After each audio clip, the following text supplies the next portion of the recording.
Hi friends, నేను మీ నాగమణిని. ఇదిగోండి చక్కగా చపాతీ పిండి, కొద్దిగా కారం వేసుకుంటే సరిపోతుంది.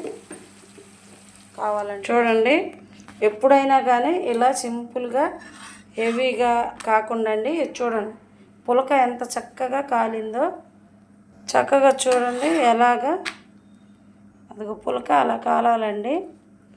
వంకర టింకర్లుగా కాకుండా రవ్వుండుగా ఇష్టం అండి నాకు రోటీ కాల్చుకోవటం.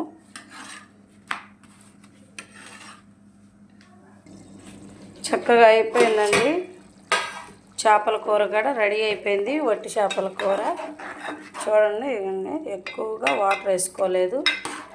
ఇద్దరమే ఇప్పుడు మేము తినేది, అందుకని ఎక్కువ వాటర్ వేసుకోలేదు. చక్కగా ఇలా ఎగురేసుకున్నాము. చూడండి చక్కగా.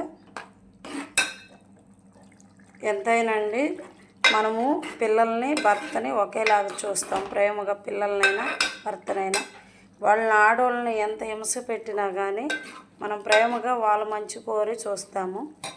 రోజు డైలీ మా హస్బెండ్కి చపాతీ రెడీ చేస్తాము. మంచిగా కూరలు కానీ ఏవైనా వండి రెడీ చేసి పెడతాను. వాళ్ళని మనం చూసినంత ప్రేమగా మన ఆడవాళ్ళని మాత్రం వాళ్ళు చూడరు. ఎవరో ఉంటారు అట్లానే, అందరూ చెడ్డోళ్ళని కాదు, అట్లానే అందరూ మంచోళ్ళని కాదు. మనం భర్తను ప్రేమగా చూసుకుంటేనే భగవంతుడు అనేవాడు మనల్ని చూస్తాడు.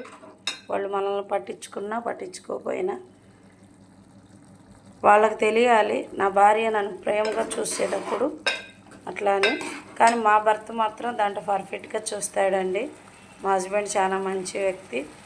అసలు ఆయన మాట నా మాట ఒక్కటే, ఏ ఇబ్బంది పెట్టడు. కంప్లీట్గా అయితే ఎండి చేపల కూర రెడీ అయిపోయిందండి. అది ఆయిల్ కూడా చక్కగా పైకి వస్తుంది ఇప్పుడే కొంచెం. మా వీడియోని లైక్ చేయండి, షేర్ చేయండి, సబ్స్క్రైబర్ చేయండి ప్లీజ్ అండి. చపాతీ చక్కగా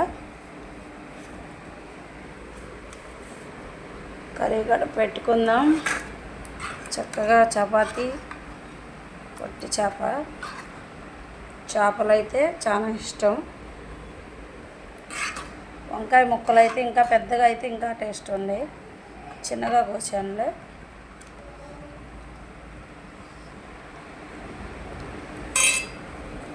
మా హస్బెండ్ అయితే తెలంగాణ కాబట్టి ఎక్కువగా మామిడికాయ పచ్చడి ఇష్టపడతాడు చపాతీలో, లేదా చికెన్ మటన్.